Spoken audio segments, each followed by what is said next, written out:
जय श्री कृष्णा। आप सभी को पितृतर्पणी श्राद्ध पक्ष इंदिरा एकादशी के पारण दिवस की ढेरों शुभकामनाएं। प्रिय दर्शकों, आज एकादशी व्रत के पारण का दिन है। ये पारण जो 18 तारीख को करना है, 17 को आपने व्रत किया है।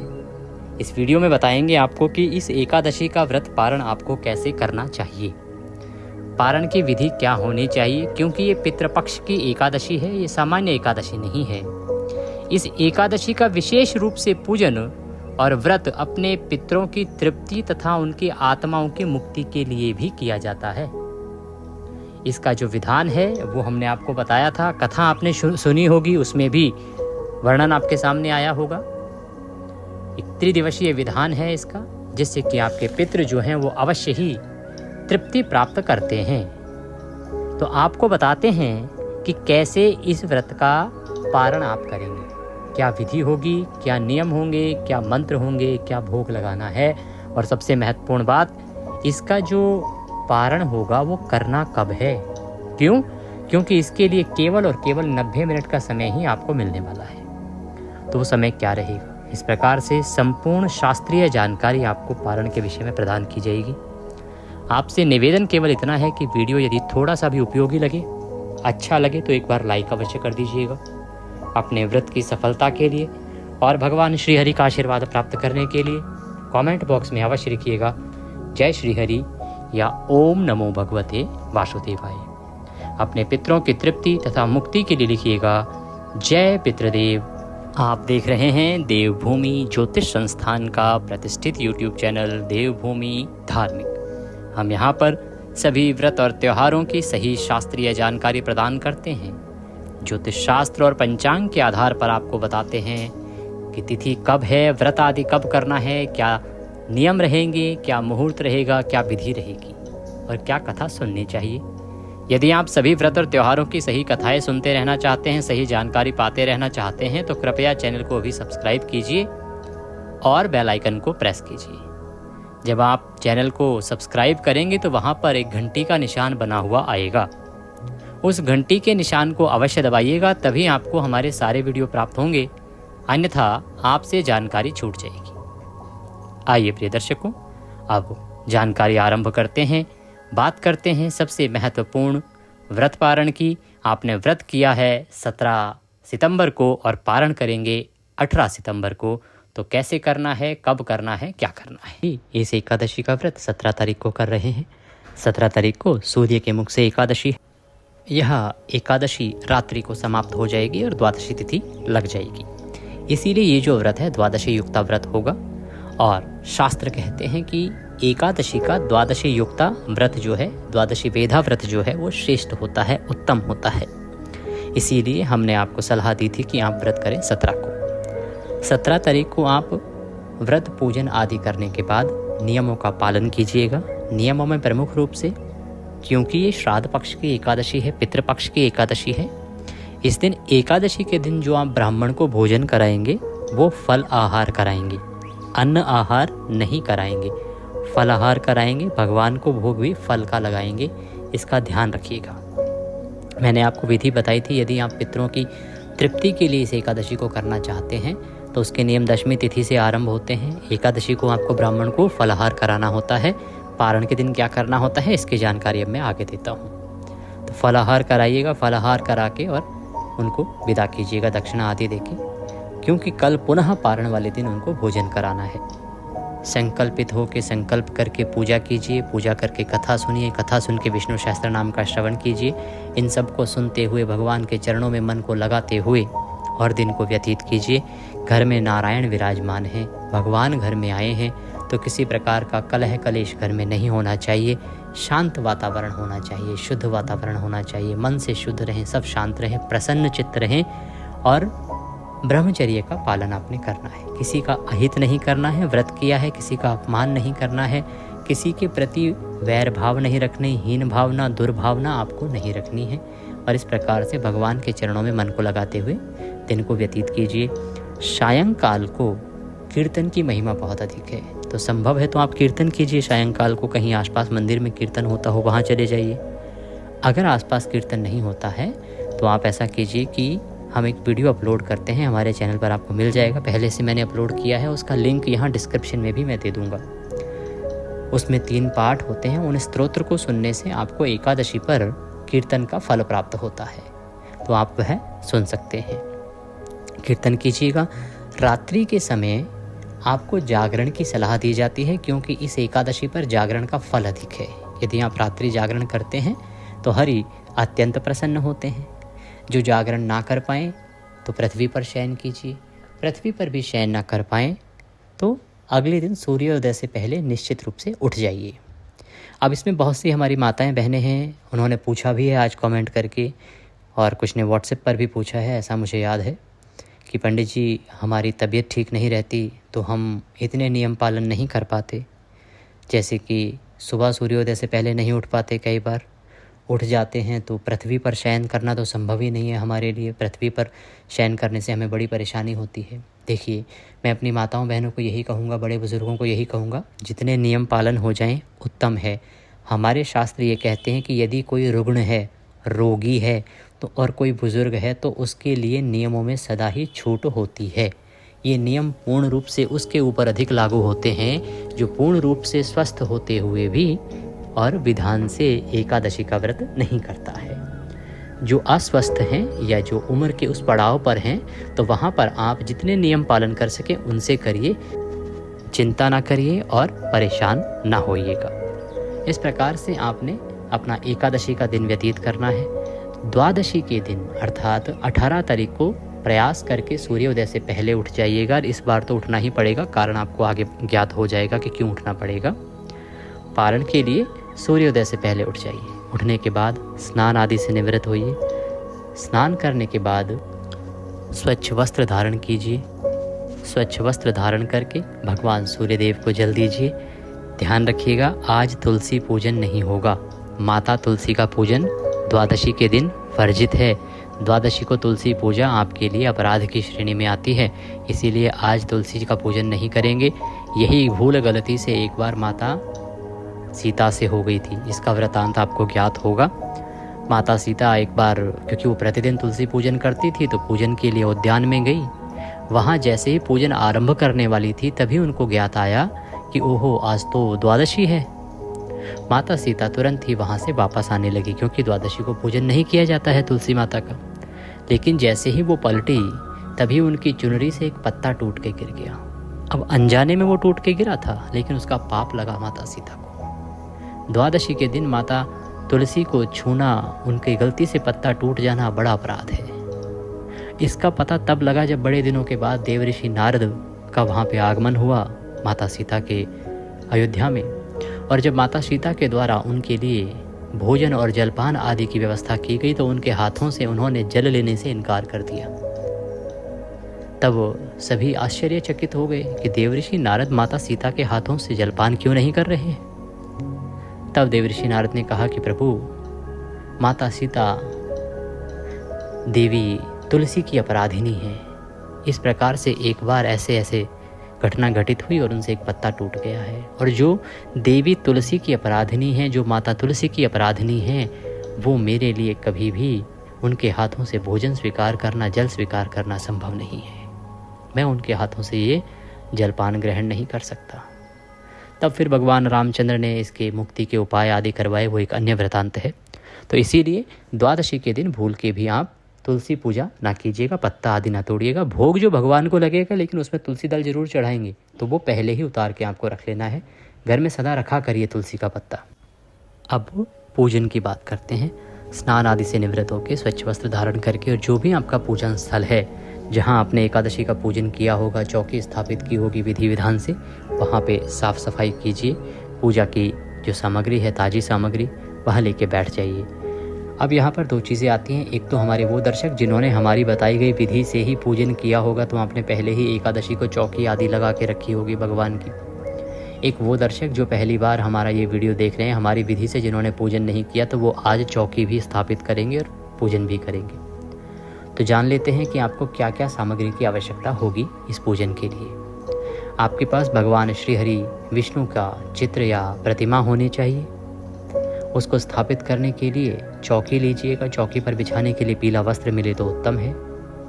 इसके अतिरिक्त रौली, मौली, पान, सुपारी, लौंग, इलायची, धूप, दीप, नैवेद्य, खुले फूल, फूलों की माला, भगवान को अर्पित करने के लिए इत्र, जनेऊ और दूर्वा ये लीजिएगा। भोग में आप केसर वाली खीर का भोग लगा सकते हैं, बहुत उत्तम रहेगा। तो केसर वाली खीर आप बना सकते हैं, अन्यथा जो फल आदि हैं वह भी आप नैवेद्य के रूप में अर्पित कर सकते हैं। ये संपूर्ण सामग्री अर्पित करनी है तो ये एकत्र कीजिए। पंचामृत की आवश्यकता होती है भगवान को, इस दिन पंचामृत से अभिषेक कराया जाता है। तो पंचामृत बनाने के लिए आपके पास होना चाहिए कच्चा दूध, दही, घी, शक्कर और गंगाजल। शहद नहीं, क्योंकि एकादशी के 3 दिनों में शहद को वर्जित कहा गया है। इसीलिए ये पंचामृत बनाने की सामग्री एकत्र कीजिए। अब आप एक तांबे का लोटा लीजिए या पीतल का लोटा लीजिए, उसमें पहले गंगाजल भरिए और फिर उसमें शुद्ध जल भरिए। आप संपूर्ण सामग्री को एकत्र कीजिए। जो भी आपका पूजा स्थल है वहाँ पर आसन लगा के बैठ जाइए, उत्तर दिशा की ओर मुख करके। सबसे पहले फूल के द्वारा वो जो लोटा है ना, उसमें जो जल है उस जल के छींटे दीजिए सभी सामग्री पर और स्थान पर। इससे वो सामग्री शुद्ध हो जाएगी, पवित्र हो जाएगी, स्थान शुद्ध और पवित्र हो जाएगा। ओम पवित्र हो पवित्रवांग सर्वांग वस्तांगतो पिवाम यह स्मरित पुंडरीकाक्षम सभयंतरः शुचिः ओम। इस प्रकार से आपने स्थान को शुद्ध किया है, पवित्र किया है, सामग्री को शुद्ध किया है। अब भगवान की चौकी लगाइए, चौकी पर पीला वस्त्र बिछाइए। भगवान वासुदेव का जो भी चित्र तस्वीर आपके पास है वह स्थापित कीजिए। आप लड्डू गोपाल का अभिषेक कराने के लिए भी उनको भी स्थापित कर सकते हैं। उनको स्थापित कीजिए, उनके सामने घी का दिया रखिए, धूप रखिए। धूप और दीप रखने के बाद इस प्रकार स्थापना कर लेनी है भगवान की। अब हम सबसे पहले जलाचमनी करेंगे, क्योंकि हमें पूजा के योग्य होना होता है। एक चम्मच ले लीजिए छोटा सा, और अपने सीधे हाथ पर जैसे जैसे कहें वैसे वैसे जल लेके पहले हाथ धोएंगे, फिर जल ग्रहण करेंगे। तो पहले 1 चम्मच जल हाथ पे लीजिएगा और हाथ धो लीजिएगा। हस्तो प्रक्षालनम। अब एक एक मंत्र पर 1-1 चम्मच जल हथेली पे लेके पी लेना है आपको। 3 मंत्र पे 3 बार पीना है। ओम माधवाय नमः, जल लीजिए, पी जाइए। ओम केशवाय नमः, जल लीजिए, पी जाइए। ओम नारायणाय नमः, जल लीजिए, पी जाइए। ओम ऋषिकेशाय नमो नमः। हस्तो प्रक्षालनम, हाथ पे जल लीजिए हथेली पे और हाथ धो लीजिए। अपने आप को तिलक कीजिए, मौली बांधिए। अब आप पूजन के लिए तैयार हैं। सबसे पहले धूप को प्रज्वलित कीजिए, दीपक को प्रज्वलित कीजिए, जला लीजिए। और अब भगवान के सामने एक पात्र रख दीजिए, कटोरी रख दीजिए या जो भी हो जिसमें कि आप पूजा की सामग्री अर्पित करेंगे। तो वह सामग्री इधर उधर फैलेगी नहीं, पैरों में भी नहीं आएगी, जल आदि भी इधर उधर नहीं होगा। सबसे पहले भगवान वासुदेव को पद्य, अर्घ्य, आचमनी अर्पित कराया जाता है। तो 1-1 चम्मच जल 1-1 मंत्र पर भगवान को अर्पित कीजिएगा। ओम ऊर्वश्व पितृ तर्पणी एकादशी व्रत पारण पूजन अंतर्गते भगवान श्री हरि विष्णु निमित्तार्थाय पद्यम समर्पयामि। पद्य के रूप में 1 चम्मच जल अर्पित कीजिए। ओम भूर्भुवः श्री नारायणाय नमः, अर्घ्यम समर्पयामि। ओम भूर्भुवः श्री वासुदेवाय नमः, आचमनीम समर्पयामि। इस प्रकार से आपने भगवान को पद्य, अर्घ्य और आचमनी प्रदान किया है। पद्य, अर्घ्य, आचमनी करने के बाद अब आप भगवान को स्नान कराएंगे। स्नान कराने के लिए 1 चम्मच जल भगवान को स्नान के रूप में अर्पित कीजिएगा।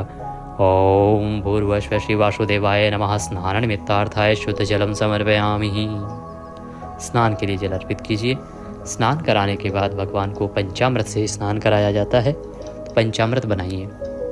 कच्चा दूध, दही, घी, शक्कर, गंगाजल, ये 5 चीज़ें मिला लीजिए, पंचामृत बनाइए और पंचामृत भगवान को अर्पित कीजिएगा।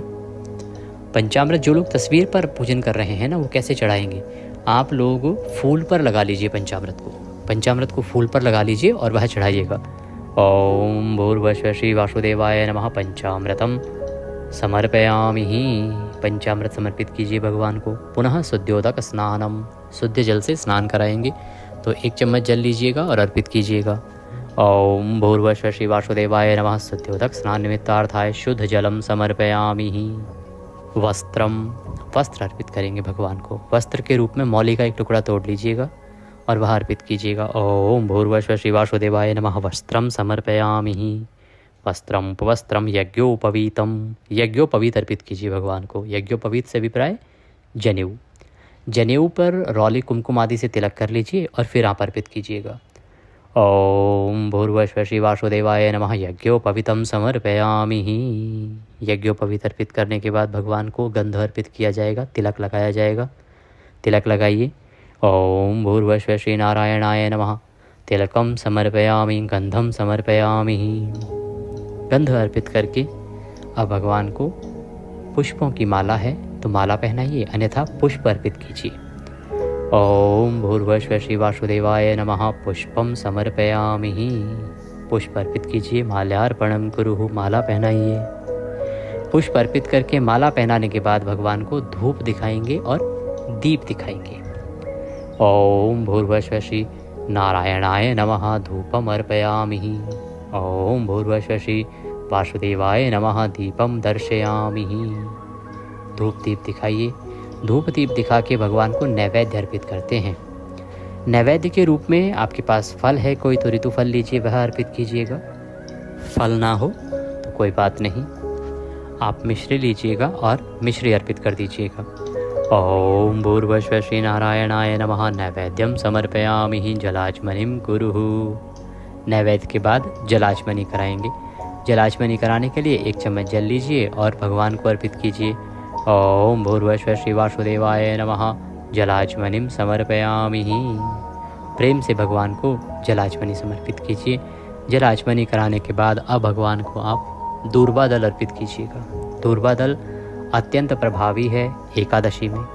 दूर्वा दल का नियम यूँ तो चातुर्मास का नियम होता है। ये 4 महीने तक अगर आप भगवान नारायण को चातुर्मास में दूर्वा दल अर्पित करते हैं तो शास्त्र कहते हैं कि आपके जीवन में फिर कुछ भी अप्राप्त नहीं रह जाता।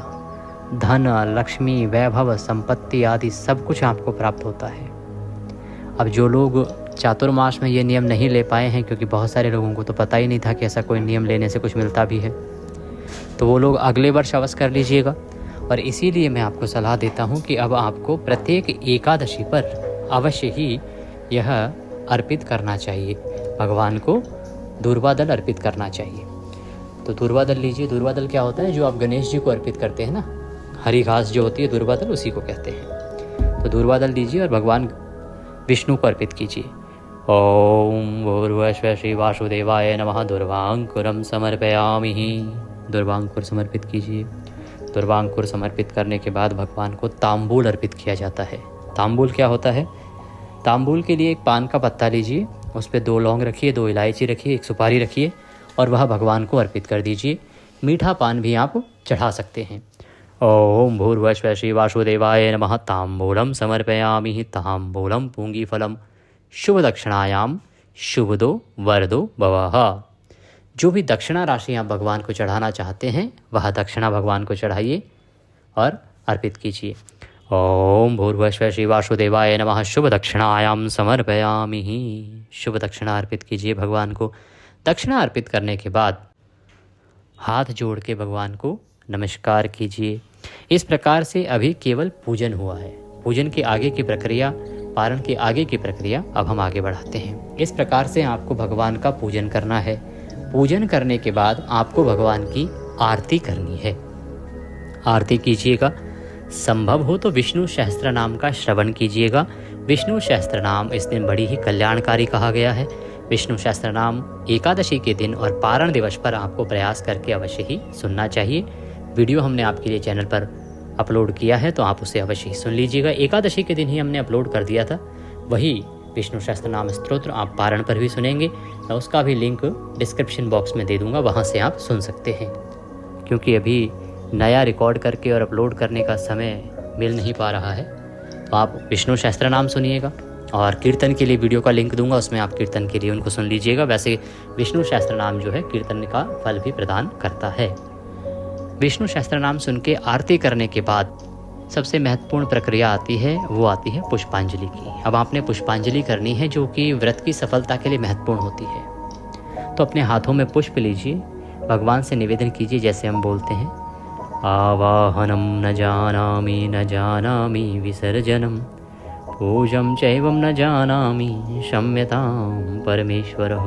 हे प्रभु, हे भगवान नारायण, न हम आपका आवाहन जानते हैं, न पूजन जानते हैं, न विसर्जन जानते हैं। भगवान हम तो अज्ञानी जीव हैं, आपके बालक नादान हैं। जैसी हमारी छोटी सी बुद्धि है, उसमें जैसी समझ आई है, उसके अनुसार हमने आपका व्रत किया है, पूजन किया है।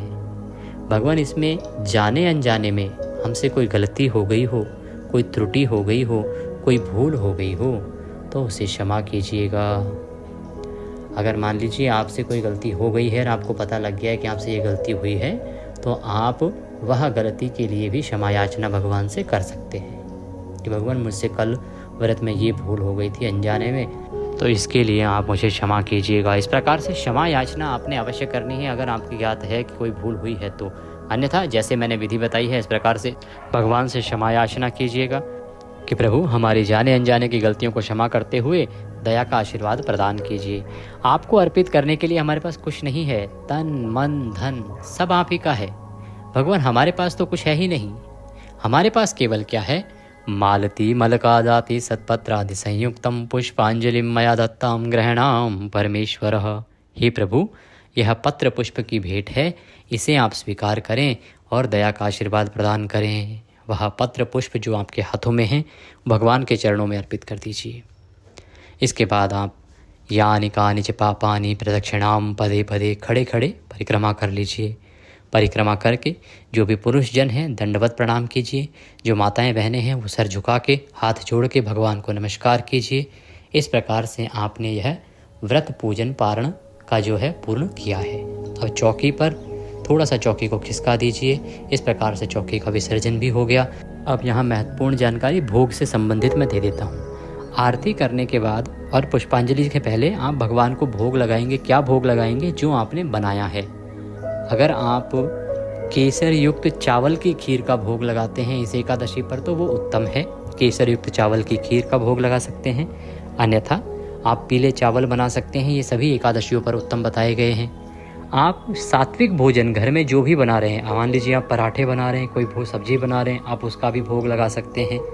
जो भी कोई सात्विक भोजन आप घर में बना रहे हैं उसका भोग लगाइए। और अगर नहीं संभव हो पाता है सुबह सुबह तो फल का भोग भगवान को लगा दीजिएगा।